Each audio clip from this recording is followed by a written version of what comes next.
지난주에는 감사를 해야 하는 이유라는 제목으로 감사에 담긴 깊은 의미를 전해드렸습니다. 나는 오늘 먼저 한 가지를 말씀드리면서 설교를 시작하려고 합니다. 그것은 우리가 하나님 앞에서 그리고 모든 만남에서 감사합니다라는 말을 하고 살 수 있게만 된다면 인생 자체가 성공인 거예요. 감사하다는 말을 할 수 없는 인생이라면 인생 자체가 이미 실패로 기우는 인생이라는 것을 말씀드리고자 하는 거예요. 감사로 인생을 살 수 있다면 그 자체가 복이요 성공인 것이죠. 오늘 만나는 사람 앞에서 나는 당신 때문에 감사합니다. 당신을 만나게 해주신 하나님께 감사합니다 라고 할 수 있다면 그 만남의 관계는 성공적인 것이죠. 그 인생은 성공하는 인생이 되는 거예요. 저와 여러분의 삶 가운데서 감사로 시작함으로 감사한 일이 많아져서 매 순간 감사합니다. 하나님 감사합니다 라는 말을 하고 살 수만 있다면 복 중에 최고의 복을 받은 거예요. 이 땅에서 매사에 감사합니다 라고 산 인생이라면 죽으면서도 감사할 수 있고 죽어서 들어가는 하나님의 나라에 들어가면서도 모든 것이 하나님의 은혜입니다 라고 여기고 감사를 하고 감사합니다 하고 들어갈 거예요. 반면에 감사 대신에 불평과 짜증과 원망으로 산 사람은 죽어서 지옥에 당도할 때도 감사합니다라는 말을 할 수가 없고 불평과 짜증과 원망과 후회와 탄식만 하고 그렇게 말아버리게 된다는 것이죠. 그렇기 때문에 이와 같은 불행을 없애주기 위해서 우리를 사랑하시는 하나님은 우리가 감사하며 살도록 감사를 가르치시는 분이에요. 이와 같은 하나님의 호의를 잘 받아들이심으로 감사함을 잘 배워서 자녀들에게도 감사합니다. 부부간에도 감사합니다 라는 말씀을 할 수 있고 또 들을 수 있으면 얼마나 좋겠어요. 저와 여러분들의 하루의 생활이 감사로 시작해서 감사로 끝날 수 있는 최고의 하루하루가 되어졌으면 좋겠습니다. 우리 한번 따라서 한번 해주세요. 한 번뿐인 인생인데 감사하며 삽시다. 한 번뿐인 인생인데 사랑하며 삽시다. 아내에게, 남편에게, 자녀들에게, 부모님에게 오늘 가서 한번 실천해 보세요. 여보, 오늘 가정사를 돌보느라 수고해 주셔서 감사해요. 남편이 퇴근하고 이런 말을 아내에게 한번 해보셔요. 여보, 오늘 직장에서 수고해 주셔서 감사해요. 아빠, 엄마, 날 지금까지 섬겨주셔서 감사해요. 아들아, 딸아, 내 곁에 있어 주어서 감사하다. 내 마음 알아주어서 감사하다. 이렇게 감사하며 살면은 1등 인생이 되는 거예요. 여러분들 이걸 꼭 알아야 돼. 내가 감사로 표현을 하죠. 표현을 할 때 우리 가정을 잡아삼키려고 하는 마귀가 한 길로 왔다가 7길로 떠나가는 거예요. 이 감사라는 이 말의 이 표현이 그렇게 위력이 있는 거예요. 그렇기 때문에 날마다 감사하며 감사를 표현하고 감사합니다 이렇게 한번 살아보면은 여러분의 가정이 얼마나 변화가 되는지를 여러분들이 체험하게 될 거예요. 실천을 해보는 거야. 실제로 한번 해보시오. 우리 시어머니한테 가서 어머니 감사해요. 우리 하나님께서 받은 은혜를 세워보라고 했어. 여러분들 세워보면은 감사거리가 너무나도 많은데 그냥 없는 거 세워버리지 않으면은 그냥 아무것도 없는 것 같아. 그러니까 뭐만 나와? 그냥 불평불만만 마귀가 계속 주는 거야. 그냥 마귀가 주는 거 받아먹고 그걸 내놓는 거야. 그렇게 하지 말고 감사를 여러분들 실천을 해보시오. 그러면은 내 마음도 기쁘고 또 받아들이는 사람도 기쁘고 자녀들도 기쁘고 모든 사람들이 행복해지는 그런 일들이 그런 역사가 펼쳐지는 것을 경험하게 될 거예요. 지난주 설교 제목은 하나님께 감사해야 하는 이유에 대해서 말씀을 드렸어요. 첫 번째로 전해드린 것이 감사하는 것이 옳은 행위가 되어서 하나님의 구원을 볼 수 있기 때문이라는 거예요. 여기도 그렇게 말씀하시잖아요. 감사하는 것이 옳은 행위가 되어서 하나님의 구원을 우리 가정에서 보게 된다는 거예요. 보게 된다는 거예요. 감사하는 것이 얼마나 가치가 있기에 감사함으로 하나님의 구원을 볼 수 있다라고 말씀을 하시는 거예요. 나는 지난주에 설교를 통해서 감사함의 가치를 깨달을 수 있으셨는 줄로 믿습니다. 아직이라고 여겨지신다면 지난주 영상을 다시 한번 들어보시기를 바랍니다. 감사해야 하는 이유 두 번째는 감사하는 것이 하나님이 주시는 구원의 은혜를 제대로 받는 것이고 제대로 갚는 것이기 때문이라고 말씀을 전해드렸어요. 하나님께서 주시는 모든 은혜는 믿음으로 받는 것인데 사람이 정말로 믿는다면 하나님이 주시는 걸 어떻게 받는다고요? 감사합니다 하고 받는 거야. 그러나 믿지 못하니까 이 얘기 저 얘기가 나오는 것이죠. 주겠다는 것을 확실히 믿는다면 감사합니다라고 그냥 받아들이면 내 것이 되는 거예요. 내 것이 된다니까. 하나님이 주시는 것을 받아들이게 되는 거예요. 내 것으로 만드는 거예요. 그렇기 때문에 믿음에 대한 확실한 표현은 감사이기 때문에 감사하는 것이 하나님이 주시는 구원의 은혜를 제대로 받는 것이다. 다시 말해서 전부 다 받는 것이다 라고 전해드렸고, 그리고 사람은 하나님이 베푸신 은혜를 갚을 길이 없지만은 하나님께 주신 것에 대하여 감사합니다라고 표현을 한다면은 하나님께 갚아야 될 것을 제대로 갚는 것이 된다는 거예요. 제대로 다 갚은 것으로 하나님이 여겨주신다는 거예요. 그러니 감사합니다라는 말이 이토록 중요한 의미가 있고 위력이 있는 비밀이라는 것을 말씀 전해드렸습니다. 감사에 담겨있는 비밀에 대해서 듣고 보니까 그 좋은 감사를 하고 살아야 한다는 마음이 생기셨죠? 그래서 하나님 앞과 사람들에게 감사를 많이 하신 한 주간이 되어졌을 줄로 믿습니다. 그렇습니다.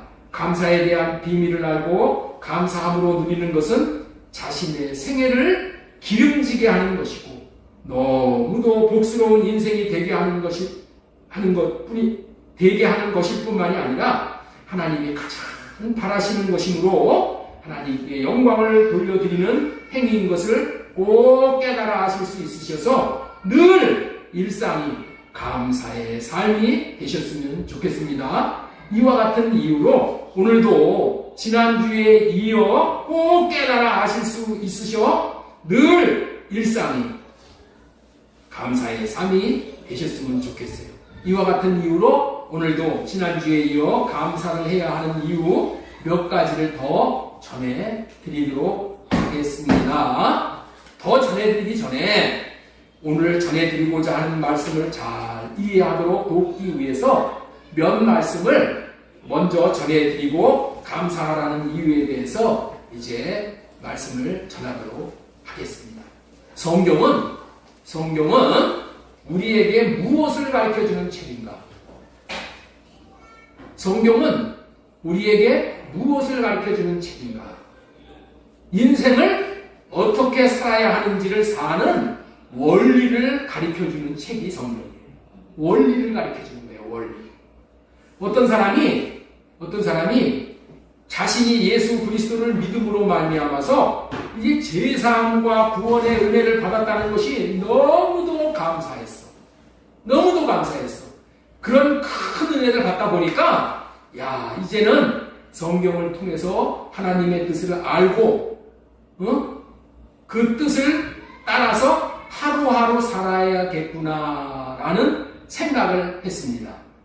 그런 마음으로 이제 성경에서 하나님의 뜻을 발견해서 그 뜻을 따라서 살아야 되겠다. 그런 마음을 가지고 이 성경을 아침에 딱 펴버렸어. 딱 펴보니까 사무엘상 15장 22절의 말씀이 눈에 들어오는 거예요. 자세히 보았더니 거기 뭐라고 나오냐면 순종이 제사보다 낫고 이런 말이 나와.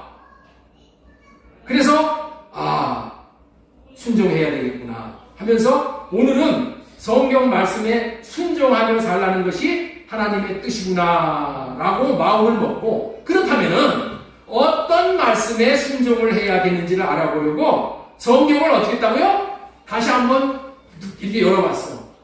응? 성경을 열어보니까 이번에는 마태복음 27장 5절 이게 눈에 딱 보이는 거야. 거기 보니까 뭐라고 나오냐면은 스스로 목매어 죽은지라 가론유다. 스스로 목매어 죽은지라 이런 말씀이 딱 눈에 들어오는 거야. 그래서 오늘은 스스로 목매어 죽는 것이 하나님의 뜻이구나 라고 생각을 하고 죽어야 되겠다고 생각을 하고, 그래도 이 죽는 일인데 그냥 죽고 말 것이 아니라 하나님의 뜻을 더 정확하게 알아보고 죽더라도 어떻게 죽어야 하는지를 알고 그대로 죽어야 되겠다라는 생각이 들어서 성경을 한번 더 열어봤어요. 열어봤더니 오늘 이번에는 누가복음 10장 36절이 딱 눈에 들어온 거예요. 누가복음 10장 36절에 보니까 예수님께서 이르시되 가서 너도 이와 같이 하라. 가서 너도 이와 같이 하라. 이런 말씀이 선명하게 딱 이게 눈에 들어오는 거야. 가룟유다처럼 가서 이 죽어야 되는 거구나. 너도 이와 같이 하라고 했으니까 가룟유다 같이 죽어야 되겠구나 하고 스스로 죽으라고 하나님이 하나님의 뜻을 말씀하시니 스스로 목매어 죽는 것이구나 하고 스스로 목을 메어 죽었다면은 이 사람은 하나님의 뜻을 따른 것입니까? 하나님의 뜻을 따른 거예요? 결코 아닌 거예요. 결코 아닌 거예요. 여러분들, 성경은 이렇게 문자로 보고 살라고 주신 책이 아니야. 점쟁이는 점괘를 보고 점을 치지만은 성경을 통해서 이와 같은 방식으로 하나님의 뜻이 무엇인지를 보고 살려고 한다면은 큰일 나는 거예요. 큰일 나는 거예요. 성경은 이렇게 보는 게 아니라 어떻게 보는 거라고요? 성경은 원리를 알려주는 책인 거예요. 구원받는 원리와 어떻게 살아가야 하는 원리를 가르쳐 주는 책인 거예요. 성경은 하나님의 말씀을 통해서 사는 원리를 가르쳐 주는 책으로 알고 그 원리를 배워서 그 원리대로 살도록 해서 누구든지 행복하고 성공적인 삶을 살도록 하는 책인 거예요. 하나님께서는 자신이 창조하신 인간들을 너무도 사랑하시어서 어떻게 살아야 하는지가 혼동스럽지 않게 원리를 알려주시고 그 원리대로 살도록 하시는 분이셔요. 그 원리를 따라 사는 것이 하나님의 뜻을 알고 사는 거예요. 이렇게 하나님이 하시는 방식은 누구에게나 공통적으로 적용되는 일이라 공식이라고도 할 수 있는 거예요. 왜 이런 원리에 대해서 원리에 따라서 우리 하나님이 일하시는가 하면은 사람은 한치 앞을 내다볼 수가 없는 그런 연약한 존재예요. 어떻게 살아야 하는지를 잘 모르는 존재야. 그렇기 때문에 자기가 어떻게 살아야 잘 사는가를 연구하고 고민하며 살아야 하는 것이 아니라 하나님이 제시한 원리대로 살게 되면은 잘 살게 되어지는 것이고 성공하고 살게 되어지는 것이기에 이 하나님의 원리대로 하나님의 방식대로 살라는 거예요. 우리는 우리 식대로 살잖아. 우리 식대로 사는 것이 아니라 하나님의 식으로 사는 거예요. 이해가 되셔요? 하나님의 방식으로 사는 거예요. 그러면은 실패가 없는 거예요. 그렇다면은 하나님이 주시는 성경의 원리는 무엇이겠습니까? 하나님이 우리에게 살라고 주시는 원리. 이것이 어떤 거냐? 하나님은 말씀하시고 이루시는 원리입니다. 하나님의 원리는 뭐 하는 거라고요? 말씀하시고 이루시는 거예요. 먼저 약속하시고 그 약속을 믿고 따르는 자들에게 약속을 이루어지게 하심으로 감사하게 하는 것이 성경이 주고자 하는 원리예요.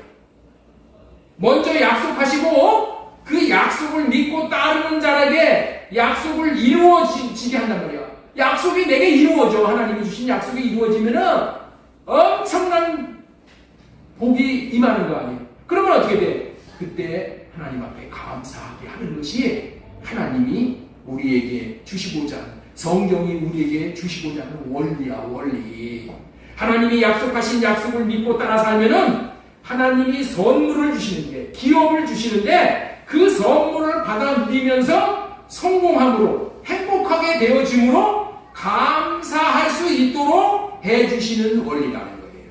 이런 몇 가지 신뢰를 든다면은 이런 거예요. 창세기 2장에서 선악과를 먹고 사는 것이 아니라 생명과를 먹고 살면은 생명과 풍성함을 누리게 하신다고 약속을 하셨어. 그 약속을 믿고 그 약속대로 살면은 성공하고 행복하게 되어져서 감사를 반드시 할 수 있게 되어진다는 거예요. 이게 뭐라고요? 하나님이 우리에게 주시는 원리야, 원리. 우리가 이 땅을 살아가는 원리. 성경이 우리에게 주시고자 하는 원리야, 원리. 창세기 6장 14절에서도 노아에게도 산 위에다가 코페르나무로 방주 짓고 방주의 안으로 들어가면 구원을 받게 된다는 약속을 믿고 노아는 일평생을 살았더니 실제로 방주 안에서 구원을 받게 되어 성공하였어. 그래서 행복하게 되어서 노아가 감사하게 됐다. 노아가 제일 그 방주 안에서 나와가지고 제일 처음에 한 것이 뭔가요? 노아가 방주 안에서 나와가지고 1년이 넘게 방주 안에 있다가 나와가지고 제일 먼저 한 것이 뭐라고요? 감사 예배를 드립니다. 이렇게 하나님이 약속하시고 약속을 믿고 따르는 자에게 하나님이 축복을 하셔서 축복을 보고 성공하고 행복하여서 마침내 감사하도록 하시는 것이 하나님이 주시는 원리. 창세기 17장에서도 아브라함에게 할례받고 완전한 자가 되어서 살라는 언약을 아브라함이 믿었어. 그 할례받고 살았더니 아브라함이 어떻게 됐어요? 아들을 얻어서 성공하고 행복하여 그 다음에 아들을 얻었기 때문에 감사하게 되는 원리가 이루어지는 거예요. 창세기 15장에서도 하나님이 약속을 하십니다. 하늘의 별과 같이 많은 자손을 주겠다고 약속을 믿은 아브라함에게 이 땅을 내게 주어 라는 말은 가나안 땅을 주겠다는 말이에요. 이 땅을 내게 주어 이렇게 나오지요. 그리고 이방의 나라 이집트에 내려가서 종살이를 400년 동안이나 하고 큰 재물을 얻어 돌아오게 될 텐데 돌아오면은 가나안 땅을 기업으로 주어서 그 땅에서 나오는 열매를 먹고 행복하게 살게 되므로 감사할 수 있게 해주겠다는 그런 원리야, 원리. 창세기 15장 13절 한번 보겠습니다. 여호와께서 아브라함에게 이르시되 너는 반드시 알라 네 자손이 이방에 객이 되어 그들을 섬기겠고 그들은 400년 동안 네 자손을 기록하리니. 아브라함에게 벌써 이런 약속을 하시는 거야. 네 자손들이 저 이집트에 가서 400년을 머물게 된다. 400년 동안을 종살이를 할 것이다. 응? 그러나 그 나라 왕을 그들이 섬기는 나라를 내가 징벌할지며 바로를 하나님께서 징벌하잖아요. 그래서 그 위에 네 자손이 큰 재물을 이끌고 나오리라 이렇게 약속을 하셨어. 약속을. 이처럼 하나님은 먼저 하나님이 사랑하는 자들에게 언약, 약속을 주시고 그리고 그 약속을 믿고 따르는 자에게 약속이 이루어지게 해주심으로 성공하여 행복하게 되어져 감사하게 해주는 원리를 누리고 살라고 해주시는 분이 우리를 사랑하시는 하나님이신 거예요. 이처럼 잘 사는 원리를 가르쳐 주심을 우리는 기억해야 되는 거예요. 낙심하지 말고 불평하지 말고 네? 내가 이런 원리를 따라서 살지 못해서 내 삶이 오늘 이렇게 어려움을 겪는다고 하더라도 여러분들 어려워하지 말고 낙심하지 말고 절망할 필요가 없어. 이 원리를 받아들여서 이렇게 살면은 하나님이 동일하게 회복을 시켜주시는 거예요. 사람이 잘 되는 것은 자기 생각에서 나오는 그 무엇을 달성하는 것으로 잘 되는 것이 아니라 하나님이 해주시겠다는 약속을 믿고 그 약속대로 삶으로 하나님이 잘 되게 해주시는 것을 경험하게 될 때에 성공이라고 하는 것이고 행복이라고 하는 것이고 그때 감사를 하게 되는 거예요. 성경은 이렇게 잘 살 수 있게 되어지는 원리를 알려주시는 책이에요. 이것이 법칙이고 철칙인 거예요. 철칙이 뭐예요? 변경하거나 어길 수 없는 굳은 규칙이나 원칙을 철칙이라고 해요. 이 철칙이야. 철칙.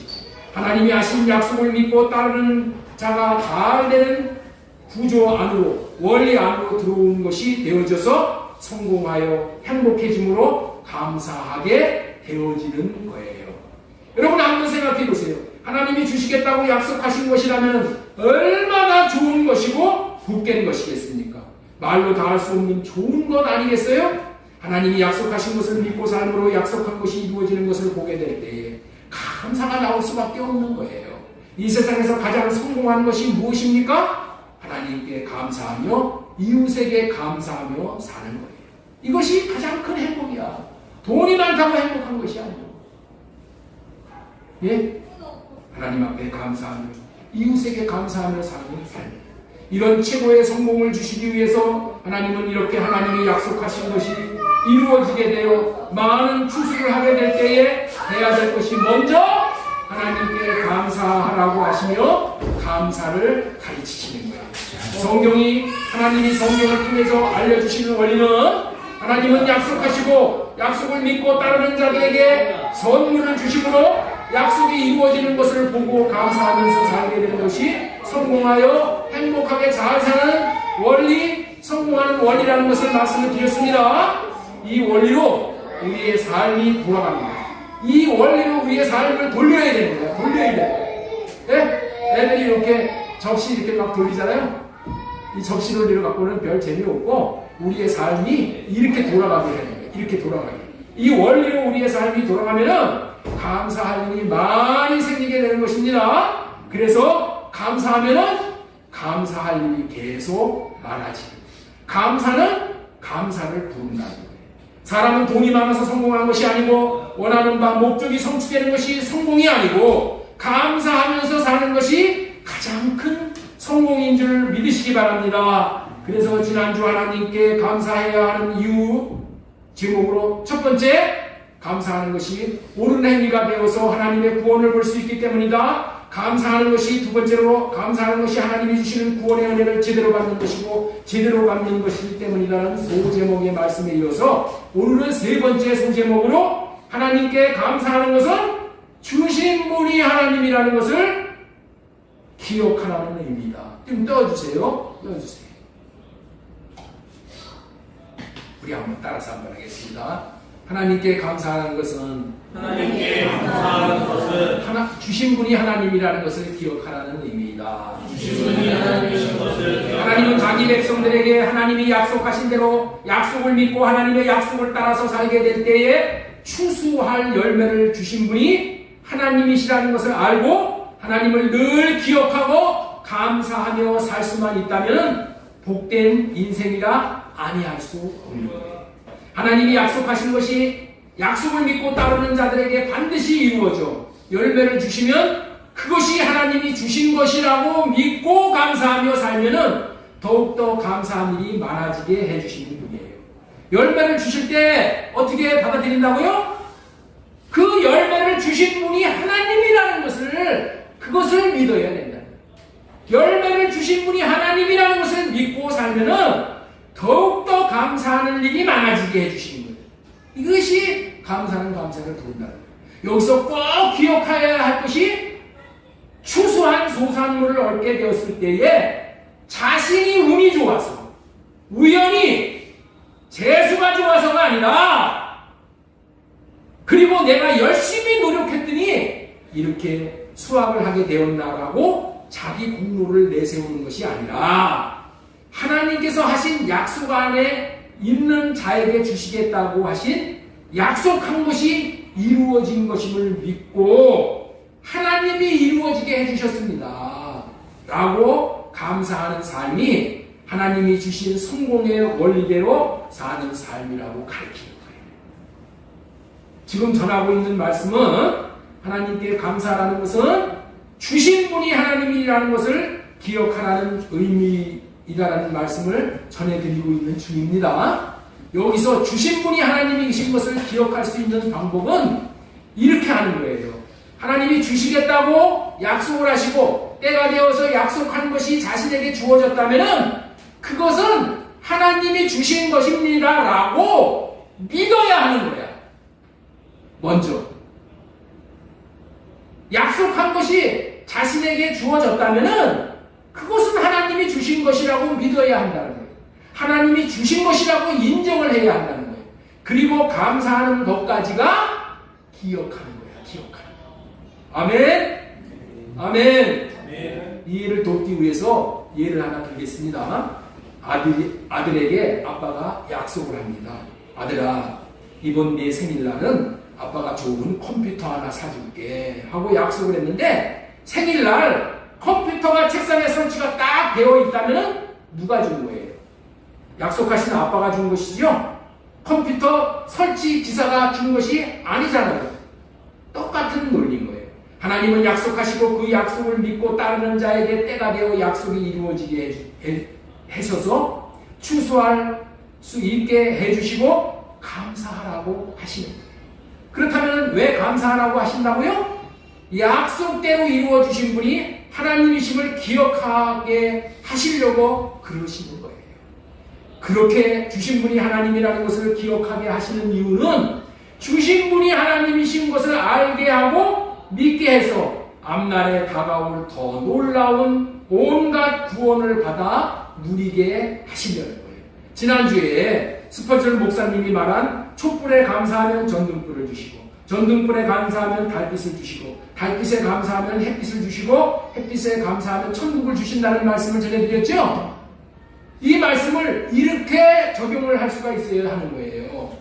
촛불을 주신 하나님께 감사하면 촛불을 주신 하나님께 감사하면 전등불도 주시고 전등불을 주신 하나님께 감사하면 달빛을 주시고 달빛을 주신 하나님께 감사하면 햇빛을 주시고 햇빛을 주신 하나님께 감사하면 천국을 주신다는 의미입니다. 맞습니다. 주신 분이 하나님이라는 것을 가르치실 때에 감사를 잘 배울 수 있으므로 더 놀라운 것까지 받도록 하시는 하나님이심을 기억하시기를 바랍니다. 지난주에 전한 바대로 감사합니다 라고 해서 받은 복을 다 받도록 하시려는 의도이신 것이죠.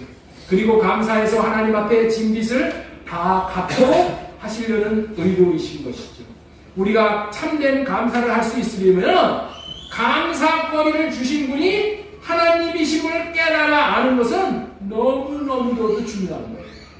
그래서 오늘 본문의 말씀은 하나님은 주신 분이 하나님이신 것을 가르쳐 감사까지 할 수 있도록 가르치시는 말씀인 거예요. 이 내용이 성공적인 인생을 살아갈 수 있는 원리를 가르쳐 주시는 말씀임을 깨달아 할 수 있기를 바랍니다. 자, 오늘 본문의 말씀을 한번 보면서 이 의미가 우리 하나님의 마음이라는 것을 우리가 명확하게 알았으면 좋겠습니다. 자, 1절 보겠습니다. 1절. 네 하나님 여호와께서 네게 기업으로 주어 차지하게 하실 땅에 네가 들어가서 거주하게 될 때에 이 말씀은 자, 여기에 지금 집중하셔야 돼요. 이게 집중하지 않으면은 뭔 얘기인지 몰라. 이게 집중하면은 이 말씀에 이 생명의 빛이 저와 여러분들에게 비춰오셔가지고 우리가 놀라운 축복을 받게 되는 거예요. 이 말씀을 통해서 하나님은 우리를 고치시고 회복시키고 생명과 풍성함을 누리게 하십니다. 이 말씀은 무슨 얘기냐면은 애굽에서 계기되어 종살이를 하며 400년을 괴롭힘을 당하다가 하나님이 애굽 왕을 징벌함으로 큰 재물을 얻어가지고 나와서 가나안 땅에 들어가서 거주하게 될 때에 어떻게 살아야 하는지를 가리키시는 내용이야. 가나안 땅에 이제 들어가면은 어떻게 살아야 되는지를 가르치시는 내용이야. 아까 말씀을 드렸잖아요. 창세기 15장 13절하고 다시 한번 위에 띄워주세요. 자, 여기 보세요. 여호와께서 아브라함에게 이르시되 너는 반드시 알라 네 자손이 이방에 객이 되어 그들을 섬기겠고 그들은 400년 동안 네 자손을 괴롭히리니 그들이 섬기는 나라를 내가 지구라 할지며 그 후에 네 자손이 큰 재물을 이끌고 나오리라. 네? 큰 재물을 이끌고 나와서 이제 가나안 땅에 들어가잖아요. 가나안 땅에 들어가서 농사를 짓게 되어 첫 소산물을 거두게 된다면은 그 처음 소산물인 만물은 하나님의 이름을 두신 성전으로 가지고 가서 제사장에게 드리도록 하는 거야. 자, 띄워주세요. 26장 2절. 자, 네 하나님 여호와께서 네게 주신 땅에서 그 토지의 모든 소산의 만물을 거둔 후에, 만물이라는 것은 첫 열매야, 첫 열매, 첫 태생을 소산, 첫 소산이야. 이것을 거둔 후에 그것을 가져다가 광주리에 담고 네 하나님 여호와께서 그 이름을 두시려고 택하신 곳으로 그것을 가. 이름을 주시려고 택하신 곳이 어디야? 성전이야, 성전. 성전으로 그 만물을 가지고 가라는 거야. 제사장이 이렇게 제사장한테 드리는 것이 너무나도 여러분들 의미가 아주 신중한 것이기 때문에 이 말씀을 드리는 거예요. 아주 의미심장한 말씀이라는 거예요. 우리 26장 3절 보겠습니다. 자, 그때 제사장에게 나아가 그에게 이르기를, 제사장한테 첫 만물을 가지고 제사장한테 가서 드리면서 제사장한테 이런 말을 하라는 거야. 제사장한테 이런 말을 하라는 거야. 누가 누구에게 말한다고요?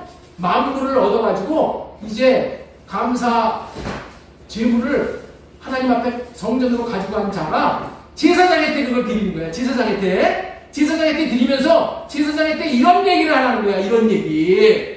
내가 오늘 당신의 하나님 여호와께 아뢰나이다. 하나님 앞에 아뢰나이다. 제사장한테 물건을 주면서 만물을 드리면서 하나님 앞에 아뢰다고 말하라는 얘기야. 내가 여호와께서 우리에게 주시겠다고 우리 조상들에게 맹세하신 땅에 이르렀나이다 할 것이고, 네? 하나님이 약속하신 대로 약속의 땅 가나안 땅에 내가 도착했나이다 그 얘기를 하라는 거야. 만물을 가지고 제사장한테 가서 하나님의 말씀대로 내가 이 땅에 도착했습니다 이렇게 얘기하라는 거야. 우리 세변역을 다시 한번 보겠습니다. 거기에서 당신들은 직무를 맡고 있는 제사장에게 가서 제사장한테 뭘 가지고 가? 초태생을 천물을 가지고 가는 거예요. 제사장한테 가서 주님께서 우리 조상에게 주시겠다고 맹세하신 대로 내가 이 땅에 들어오게 되었음을 제사장께서 섬기는 주 하나님께 오늘 아뢰입니다. 제사장한테 물건을 드리면서 하나님 앞에 뭐를 아뢰라? 내가 하나님의 약속대로 가나안 땅에 들어왔습니다 라는 것을 알리라는 거야. 이거를 아뢰라는 거야. 이거를 보고하라는 거야. 추수한 소산의 만물을 제사장에게 드리면서 주님께서 우리 조상에게 주시겠다고 맹세한 대로 내가 이 땅에 들어오게 되었음을 오늘 하나님께 아뢰입니다 라고 말하라는 거예요. 무슨 말이에요? 하나님이 조상 아브라함에게 약속하신 400년 후에 가나안 땅에 들여보내시겠다는 약속을 지켜주셔서 농사 지을 땅을 하나님이 주셨기 때문에 농사를 지을 수 있었습니다. 땅을 주셨기 때문에 내가 농사를 지을 수 있었습니다. 이거를 알아라는 거예요. 이 소산물이 나올 수 있는 근원이 되는 땅을 주셨기 때문에 근원이 되는 땅을 주시겠다는 약속을 하나님이 이루어 주셨기 때문이라는 것을 밝히시는 거라는 거예요. 밝히라는 거예요. 이 근원된 땅을 주셨기 때문에 이 소산이 나왔기에 가지고 나왔습니다 라고 보고하는 거예요. 그러면은 제사장은 그 만물을 강주리에 가다다가 여호와의 제단 앞에 놓는다. 여호와의 제단 앞에 놓는다라는 말씀은 여호와께 감사 예물을 드립니다라는 의미의 말씀이죠. 다시 이 말씀을 이해하기 쉽게 정리해드리면 이런 의미입니다. 너희들이 이 토지의 소산을 거두면 만물, 다시 말해서 처음 열매를 성전으로 가지고 가서 제사장에게 드리면서 제사장에게 이렇게 말하라는 거예요. 하나님께서 우리 조상들이 애굽에서 400년 동안이나 종살이를 하던 중에 하나님께서 애굽 왕을 징벌하시어 약속의 땅에 들어가서 살도록 하겠다고 하신 이 약속을 하나님이 이루어 주시겠다고 하신 대로 이루어 주셨기 때문에 내가 약속의 땅 가나안 땅에서 농사를 지어 소산물을 얻을 수 있었기 때문에 첫 열매를 하나님 앞에 드리며 감사를 드립니다. 받아주세요 하면은 제사장은 그 소산물의 광주를 받아서 여호와의 제단 앞에 놓을 것이다. 다시 말해서 제사장이 하나님 앞에 드리도록 하라는 말이에요. 정리해서 다시 표현을 한다면 이런 말입니다. 하나님께서 애굽에서 종살이 하던 자를 건지시어 가나안 땅에 들어가게 해서 농사를 지어 소산물을 얻을 수 있는 땅을 주시겠다고 약속을 하신 대로 그 약속이 이루어져서 이 소산물을 드릴 수가 있게 되었습니다. 비록 내가 농사를 지었지만 내가 애굽에서 종살이에서 풀려나지 않았더라면 그래서 약속하신 땅 가나안 땅에 들어올 수 있게 하시지 않았다면 어떻게 농사를 지을 수 있었겠습니까? 그리고 농사를 짓지 못했다면 그 소산물을 얻을 수 있었겠습니까? 이렇게 할 수 있도록 근원적인 땅을 주신 분이 하나님이십니다. 하나님은 우리 조상 아브라함에게 언약하신 대로 이루어 주신 분이 하나님이십니다. 그렇기 때문에 이 소산물을 주신 분이 하나님이십니다. 하나님이 주신 것입니다. 라는 신앙 고백으로 첫 소산물을 하나님의 것으로 하나님의 받으셔야 한다는 마음으로 하나님의 것임을 신뢰하는 마음으로 하나님 앞에 감사 예물을 드리라는 거예요. 드리라는 거예요. 이렇게 여호와의 제단에 다시 말해서 하나님께 감사 예물을 드리라고 하시는 이유는 무엇이라고요? 하나님이 첫 소산물이 탐이 나서 그런 것이 아니라 감사의 대상은 하나님이심을 가리키십니다. 감사의 대상을 하나님으로 알라는 거예요. 여러분들 한번 생각해봐. 부모님이 여러분들 아주 죽을 힘을 다해서 키우고 자라게 해서 대학 보내고 뭐 해주고 했는데 나중에 결혼을 하면 어떻게 돼? 네? 결혼한 내비한테 다 갖다 바쳐. 네? 그러면 부모님이 어떻게 되겠어요? 서운하시겠어? 안 서운하겠어? 네? 그래서 나를 행복하게 해준 자가 당신이요. 네? 그리고 아들이 다른 집 그 아버지한테 가서 아버지 당신이 나를 이렇게 살려줬어. 나를 이렇게 키워줬어. 그렇게 얘기한다면 부모님이 얼마나 서운하겠어. 우리 하나님이 서운하신 거예요. 왜 서운해요? 농사를 지어다가 바알에다가 다 갖다 바쳐. 아세라한테 다 갖다 바쳐. 우상한테. 이런 일이 여러분들 이게 쉽게 받아들일 얘기가 아니라 이스라엘 백성들이 실제 그리고 살았다. 그래서 하나님은 뭐라고 말씀하셔요?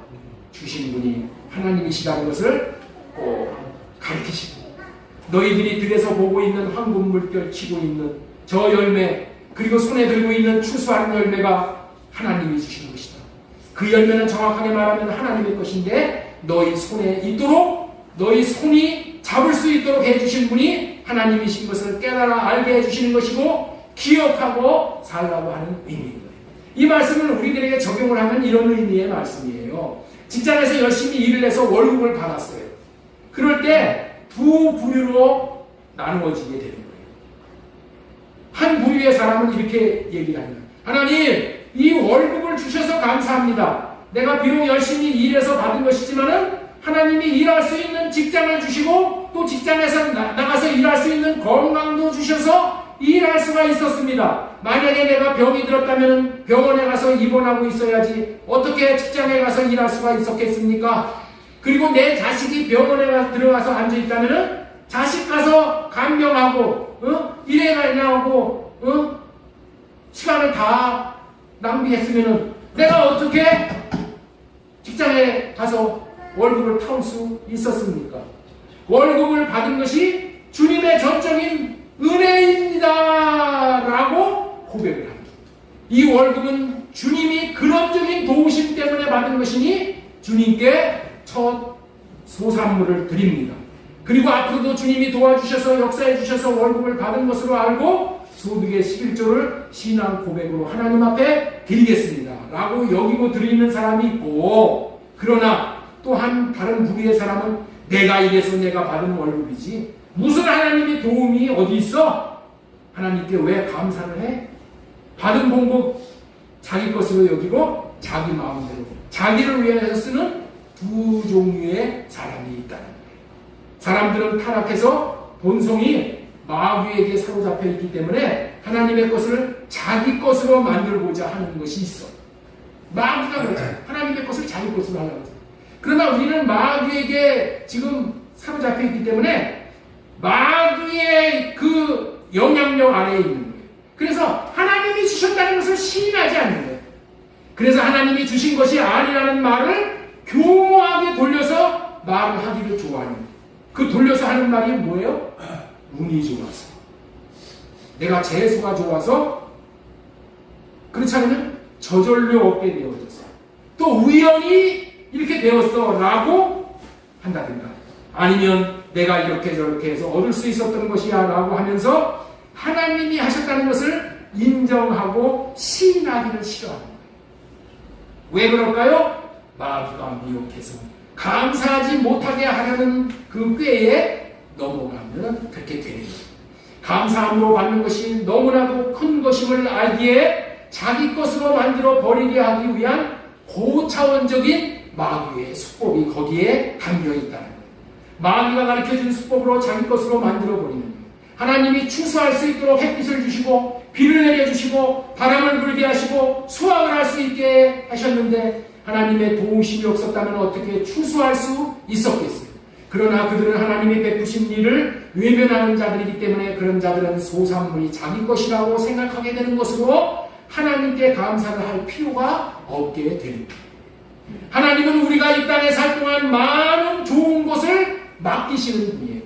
하나님은 우리에게 많은 것을 맡겨서 하나님의 하나님 되심을 누리도록 하시는 거예요. 그리고 그걸 맡긴 걸 가지고 하나님의 영광을 마음껏 나타나라고 하십니다.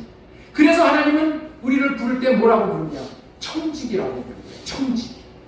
하나님께서 이 일을 맡겨주는 거예요. 재물을 맡겨주는 거예요.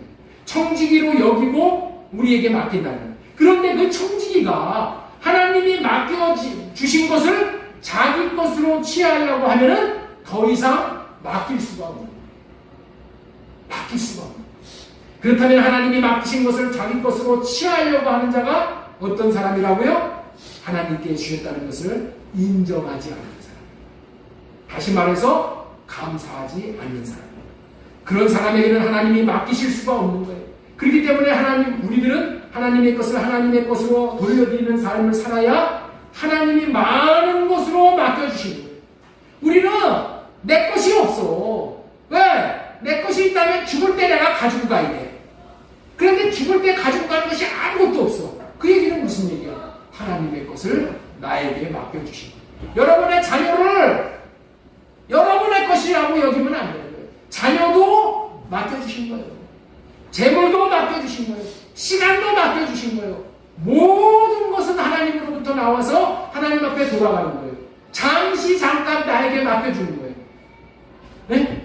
왜? 맡겨주신 걸 가지고 하나님 앞에 영광을 돌리는 삶을 살라. 그리고 그렇게 사는 삶을 영화롭게 하는 거예요. 하나님 앞에 영광을 돌리는 삶을 살면 나도 영화롭게 되는 거예요. 그것이 맡겨주신 자 청지기가 누리는 특권입니다. 하나님의 것을 자기 것으로 여기고자 하는 마귀가 주는 자기의 육신의 생각을 할례받고 하나님이 주신 것이야, 하나님에게서 온 것이야, 하나님이 주신 것이라고 시인해야 하는 것을 가리키는 것을 잘 배우면은 이제서부터 여러분들 복된 역사가 펼쳐지는 거예요. 이것이 감사에 담긴 세 번째 의미입니다. 하나님께 감사하라는 것은 주신 분이 하나님이신 것을 기억하라는 의미라는 말씀을 전해드렸습니다. 이렇게 감사하는 것은 주신 분이 하나님인 것을 뭐하고 살라고요? 기억하고 살라는 거예요. 지금까지는 하나님께 감사하는 것은 주신 분이 하나님이라는 것을 기억하라는 의미라는 말씀을 전해드렸습니다. 네 번째로 전해드릴 말씀, 오늘 두 번째, 지난주까지 따지면 네 번째. 하나님은 받은 것이 있기에 감사하라고 하신다는 거예요. 하나님께서는 인생들에게 무엇보다도 먼저 배워야 할 것은 감사라는 것을 알려주시는 분이에요. 왜냐하면 감사할 수 있어야 계속적으로 하나님과의 상거래를 할 수 있어서 하나님으로부터 놀라운 것까지 받을 수 있게 되는 것이기 때문에 그런 것이에요. 그래서 감사를 가르치시는 거예요. 하나님은 최고의 교사시여요. 그래서 감사를 잘 가르치시는데 하나님이 감사를 가르치시는 방법은 어떻게 감사를 가르치시는가? 우리가 감사를 배울 수 있도록 먼저 주신다는 거예요. 먼저 수확물을 주시는 거예요. 아무것도 손에 들고 있는 것이 없는 상태에서 합당한 감사, 합당한 행함을 하는 그런 사람은 없잖아요. 힘들잖아요. 그래서 감사를 배우기가 어렵기 때문에 하나님은 충수할 것을 주시고 감사하라는 거예요. 드릴 것이 있게 하신 후에 감사하라고 가르치신다는 거예요. 다시 말해서 하나님은 주시고 감사를 가르치시는 거예요. 받은 것이 있기 때문에 구체적으로 받은 것이 있으면 감사하기가 쉬운 거예요. 그래서 주시고 감사하라고 하는 거예요. 그렇습니다. 추수하게 하시오 받은 것이 있게 하시는 가장 우선적인 큰 이유는 감사하도록 하시는 거예요. 감사하도록. 내게 물질을 주셨다. 내게 건강을 주셨다. 내가 뭔가를 주셨어. 자녀를 주셨다. 왜 주셨다고? 감사를 가르쳐요. 그래서 주시고 가르치시는 거예요. 하나님과의 상거래를 해서 온갖 구원을 다 받고 경험하라고 감사를 가르치시는 거예요.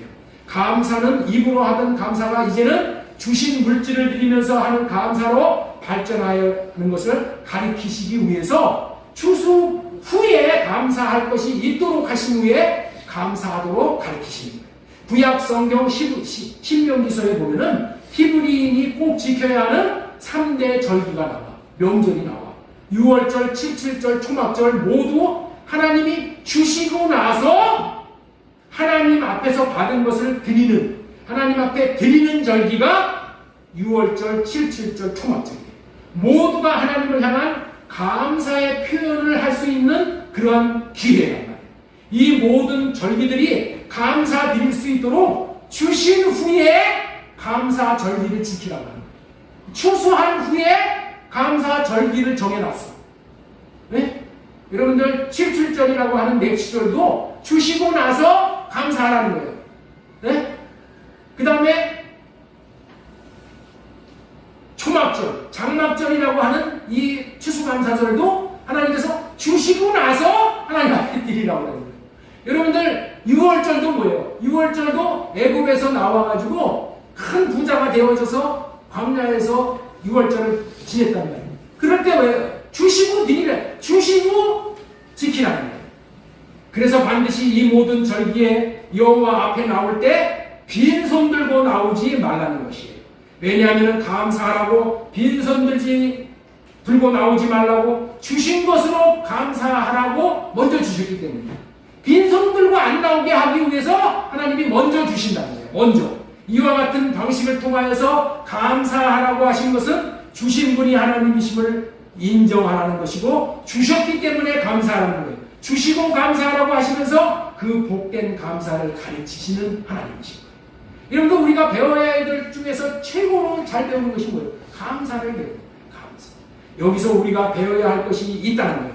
내게 어떤 경로를 통해서 물질이 들어왔다는 것은 하나님께서 감사를 가르치기 위해서 물질이 들어왔다고 여기고 감사를 한다면 그런 삶은 하나님의 뜻을 이루는 삶이 돼요. 오늘도 마찬가지야. 내게 물질이 들어왔어. 야, 이거 물질 들어왔으니까 차 바꿔야 되겠다. 네? 세상 사람들은 그래. 야, 이거 좋은 물질 들어가게 차 바꿔야 되겠나. 이렇게 생각한다고. 나는 돈만 들어오면 차 바꿔야겠다는 사람들 많이 봤어. 여러분들 우리는 돈이 들어오면은 어떻게 생각하냐? 하나님 앞에 드리라고 주신 줄로 믿습니다. 하나님 앞에 왜 돈을 주신 이유는 뭐야? 하나님 앞에 드려서 그 돈이 꼭 필요한 사람이 있어. 꼭 필요한 사람이 있기 때문에 하나님께서 나에게 물질을 주시는 거예요. 그래서 물질이 나를 통해서 흘러가게 하는 거예요. 그 사람에게 하나님이 직접 주실 수 있지만 나에게 주셔서 나를 통해서 흘러가라고 하는 것은 뭐야? 내가 감사를 배우라는 거예요. 내가 복을 받으라는 거예요. 더불어서 함께. 그런데 이런 원리가 우리 성경의 원리인 거예요. 우리 16장 16절 보겠습니다. 너희 가운데 모든 남자는 1년에 3번 봄 무교절 77절 초막절 네 하나님 여호와께서 택하신 곳에서 여호와를 배울 때 빈손으로 여호와를 배우지 말고 이렇게 되어 있는 거예요.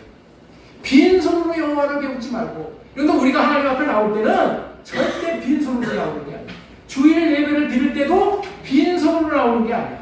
이게 지혜로운 사람이에요. 하나님 앞에 나올 때 어떻게 나오라고요? 빈손으로 나오지 말고 각 사람이 내 하나님 여호와께서 주신 복을 따라 그 힘대로 드릴지다. 이게 하나님이 주신 것을 이제 인정하는 거예요. 감사로 드릴 수 있는 기회를 주시기 위해 물질을 주셨는데도 못 드린다면 어리석은 거예요. 감사하는 자를 하나님이 얼마나 기뻐하시고 좋은 상을 주시는 것을 모르기 때문인 거예요.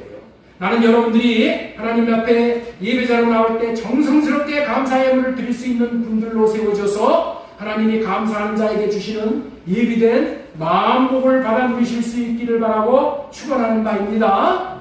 무교절, 77절, 초막절 때와 같이 내게 소산물이 들어왔다면 하나님을 향한 감사의 마음을 표현하라고 주신 줄로 여겨야 맞는 거예요. 그것은 주신 분에게 합당한 감사를 하는 것이고 하나님께 영광을 돌리는 것이 되는 것이므로 하나님께 주신 것으로 하나님 앞에 드릴 때는 반드시 온 힘을 다해 정성을 다해 드려야 한다는 거예요. 이 말씀을 그대로 이어받은 사람들이 있었어. 이 말씀을 그대로 이렇게 지키려고 하는 사람이 있었어. 그래서 이들이 퓨리탄이야, 퓨리탄. 이렇게 유럽에서 그렇게 드리지도 못했어. 그래서 침대를 와서 거기 와가지고 청교들이 와서 이 청교들은 무슨 삶을 살았냐? 하나님 앞에 감사하는 삶을 살았다.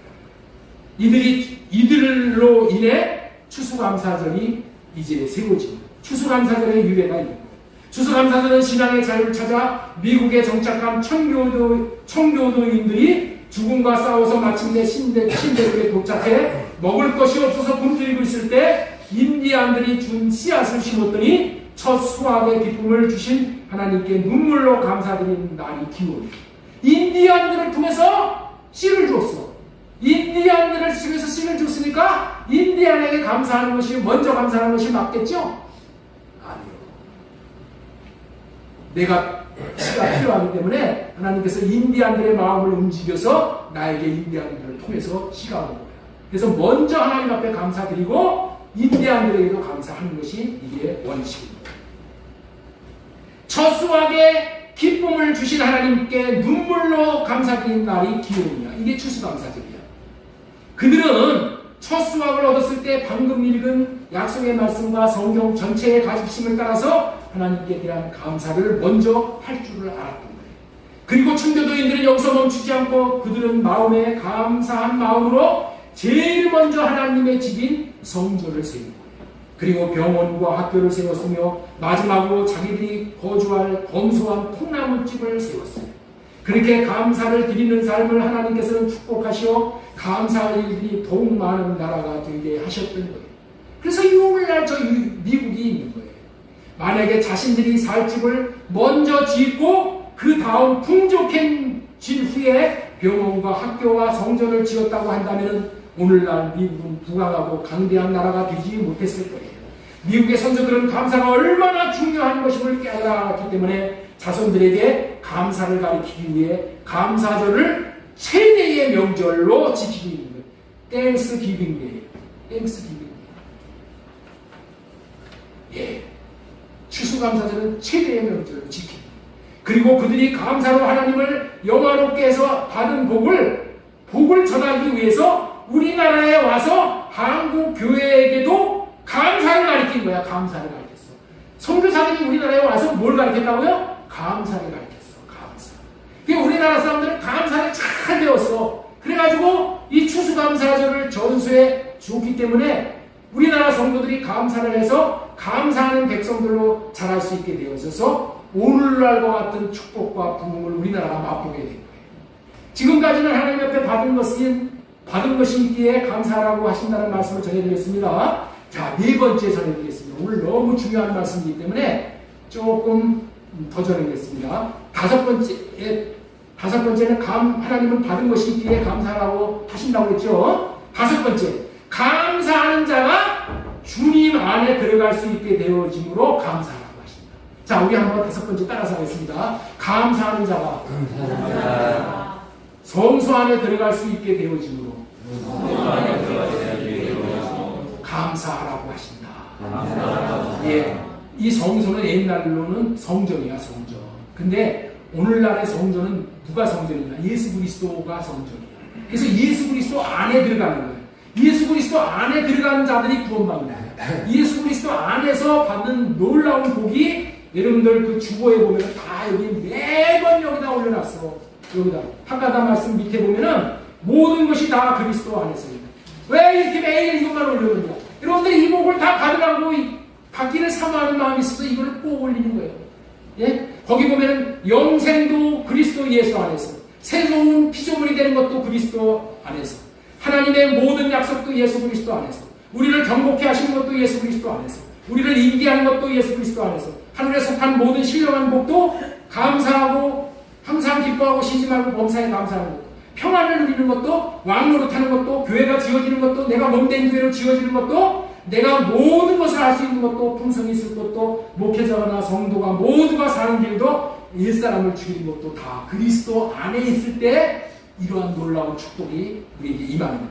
그래서 그리스도 안에 있어야 되는데 어떻게 그리스도 안에 있을 수 있냐는 거예요. 어떻게 그리스도 안에 들어갈 수 있냐는 거예요. 이와 같은 놀라운 복이 어떻게 이루어지냐? 시편 100편을 보겠습니다. 시편 100편을 우리 한번, 네, 100편에 보면 감사의 시가 나오는데 100편 4절에 보면 감사함으로 그의 문에 들어가며 이렇게 되어 있습니다. 어떤 자가 그리스도 안에 들어갈 수 있다고요? 감사하는 자가 들어가는 거예요. 하나님은 하나님의 은혜를 감사하는 자를 성소 안에 들어가게 해주시고 성소 안에 들어가도록 허락해 주신다. 감사하는 자를 예수 그리스도 안에 들어가게 해주신다. 감사함으로, 찬송함으로, 찬송은 감사의 더 놀라운 표현이 찬송이잖아요. 그래서 하나님은 감사를 가르치는 거예요. 우리는 오직 주님께 감사함으로 그리스도 안에 들어갈 수 있다는 것을 기억하고 사실 수 있기 바랍니다. 주님께서 베푸신 은혜를 감사하는 자에게 주님 안에 들어갈 수 있게 해주시는 거예요. 우리는 그리스도 안에 들어가지 못한다면은 잘려나간 가지와 같은 그런 존재가 되는 거예요. 우리 요한복음 19장 6절, 우리 수련회 때도 이 말씀을 전해드렸어요. 사람이 내 안에 거하지 아니하면, 사람이 그리스도 안에 거하지 않으면 가지처럼 밖에 버려져 마르나니, 그리스도 안에 들어가지 않으면 말로 버린다. 버려진 나무까지 가지. 감사하는 자가 그리스도 안에 들어가. 감사하는 자가 성전 안에 들어가. 너희가 내 안에 거하고 내 말이 너희 안에 거하면, 너희가 예수 그리스도 안에 거하고 예수님의 말씀이 우리 안에 거한다면, 예수님 자신이 내 안에 거한다면 무엇이든지 원하는 대로 구하라. 그리하면 이루리라. 주님 안에 들어가는 자가 기도의 응답이 있는 거예요. 이토록 중요한 것이 그리스도 안에 들어가는 것인데, 감사하는 것임을, 주님 안에 들어가는 것을 우리는 꼭 방법을 시편 100편 4절로 알았으면 좋겠습니다. 감사함으로 그의 문에 들어가며 찬송함으로 그의 궁전에 들어가서 그에게 감사하며 그의 이름을 송축하였지어다. 그런데 중요한 것은 감사할 수 있기를 바란다고 감사할 수 있는 것이 아니라는 거예요. 감사하고 싶지. 그런데 감사는 아무나 못한다니까. 감사할 수 있는 마음을 그리스도로부터 받지 못하면 감사할 수가 없는 거예요. 설사 감사한다 하더라도 일시적인 감사밖에 못해요. 조금 지나면 자꾸만 감사를 하려고 하면 인색한 마음이 들어가는 거예요. 아까운 마음이 들어가는 거예요. 감사는 마귀가 떠난 자에게 임하는 복이에요. 왜냐하면 감사한 마음을 가졌다고 마귀가 그 마음을 도둑질해가요. 우리 마음에 감사할 마음을 빼앗아가는 자가 사탄 마귀 귀신이에요. 그래서 할례 받은 자에게 임하는 것이 할례. 할례가 뭐예요? 내 육신의 생각을 할례받으면 마귀가 떠나요. 마귀가 떠나면은 그때 하나님이 주시는 감사의 마음을 그대로 보존해서 감사를 드릴 수 있는, 할례받은 자만이 감사할 수 있기 때문에 할례받은 자만이 그리스도 안에 들어갈 수 있다라고 이사야 52장 1절에 말씀하고 있습니다. 시온이여 깰지어다 깰지어다 내 힘을 낼지어다 거룩한 성 예루살렘이여. 이게 성소야. 이게 성전이야. 네 아름다운 옷을 입을지어다 이제부터 할례받지 아니한 자와 부정한 자가 다시는 내게로 들어옴이 없을 것입니다. 하나님은 할례받지 않은 자를 성전에 들이시지 않는다. 그리스도 안에 들이시지 않는다. 할례받고 새 언약이 이루어짐으로 우리는 참 감사를 할 수 있으므로 그리스도 안에 거하여 참된 복을 받을 수 있기를 바라고 소망을 드립니다. 자, 네 번째까지 전해드렸고 마지막으로 6번째, 새 언약의 일꾼 되어져 주님의 마음으로 감사할 수 있게 되었기 때문에 감사하라. 우리는 새 언약의 일꾼입니다. 왜냐하면 새 언약을 믿음으로 할례받고 감사함으로 예수 그리스도 안에 들어간 자들은 새 언약의 일꾼이 되어져 이제 주님의 마음을 구할 때마다, 무엇이든지 구할 때마다 주신다고 했잖아요. 무엇이든지 구한다. 주님의 마음까지 구해도 주님의 마음을 주신다는 거예요. 이거는 무엇이든지 구하는 거 다 받는다고 했는데 주님의 마음까지 구해도 다 주신다는 거예요. 새 언약을 믿는 자예요. 여러분들 돈 구하고 뭐 구하고 이런 거는 얻기 쉬워. 그러나 주님의 마음을 얻는 것은 너무나도 쉬운 주님의 마음까지 주시는, 이 우리가 새 언약을 믿고 할례받고 우리 주님 앞에 구하는 자에게 주님의 마음을 주시는 거예요. 주님의 마음을. 그래서 그 주시는 주님의 마음으로 말미암아 우리가 감사할 수 있게 돼요. 주님의 마음을 우리 주님께서 주셔서 그 마음을 받고 살면은 놀라운 경지에 이르는 감사까지 할 수 있게 돼요. 새 언약을 믿고 할례의 삶을 사는 자들은 감사할 수 있게 되어진 자들이에요. 그런 복을 저와 여러분들이 받은 거예요.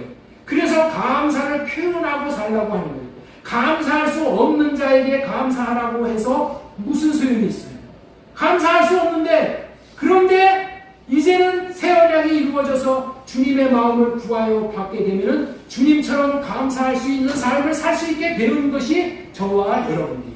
할 수 있게 되어서 이제 하라고 하십니다. 할 수 있게 되었기 때문에 하라고. 그래서 감사하여 옳은 행실로 감사함으로 구원을 경험하라. 시편 50편 23절 감사로 제사를 드리는 자가 나를 영화롭게 하나니 그의 행위를 옳게 하는 자에게 내가 하나님의 구원을 보이리라. 감사로 제사를 드리는 자에게 이런 축복입니다. 우리는 하나님이 주신 것을 가지고 감사함으로 감사가 얼마나 좋은 것이고 복된 것인가를 가르침받고 새 언약의 일꾼답게 주님의 마음을 받아 진정으로 깊은 차원의 감사까지 할 수 있었으면 좋겠어요. 그렇다면 깊은 차원의 감사가 무엇일까?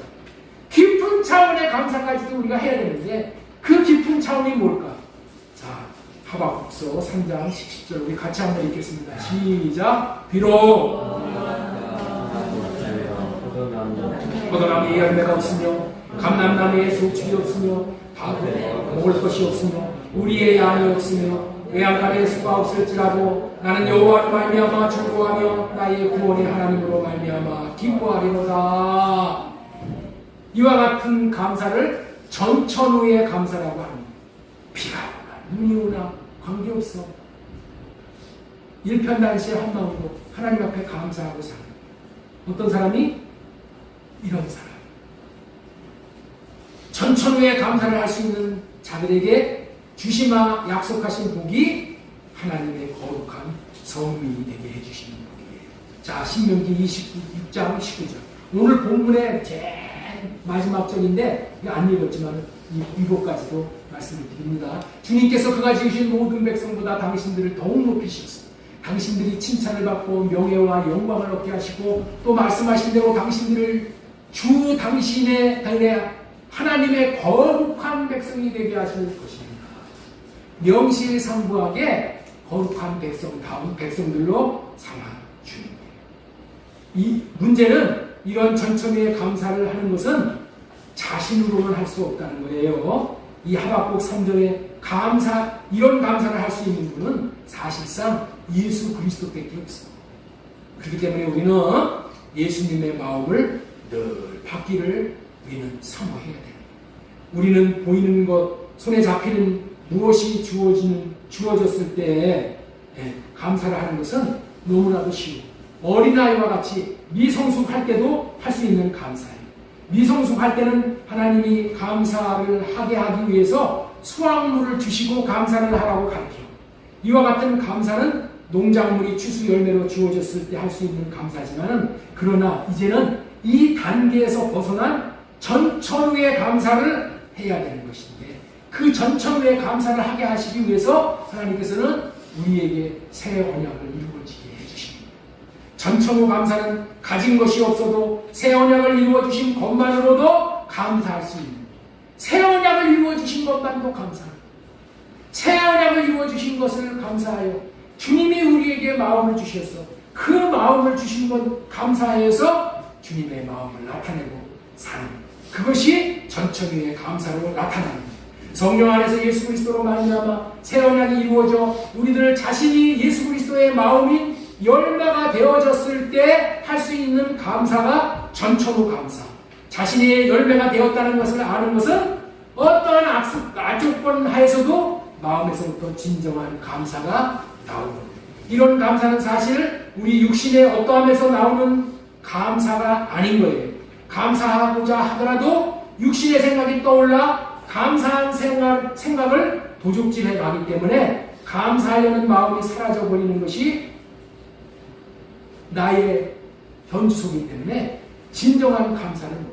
그렇기 때문에 이 감사를 빼앗아가는 육신의 생각이 올 때마다 성령으로 말미암아 할례받고 주님의 마음을 구해서 그 마음으로 할례를 받은 마음으로 하나님 앞에 감사할 때 전천후의 감사까지 이루어지게 해주신다는 것을 꼭 기억하시고, 새 언약이 이루어져 주님의 마음을 받아 주님의 마음으로 살아야 감사할 수 있게 되어지고, 이 마음을 받은 전천후의 감사를 할 수 있게 된다는 것을 꼭 믿고 날마다 우리는 이러한 감사의 생활을 훈련하는, 경건의 훈련을 하는 저와 여러분이 되어졌습니다.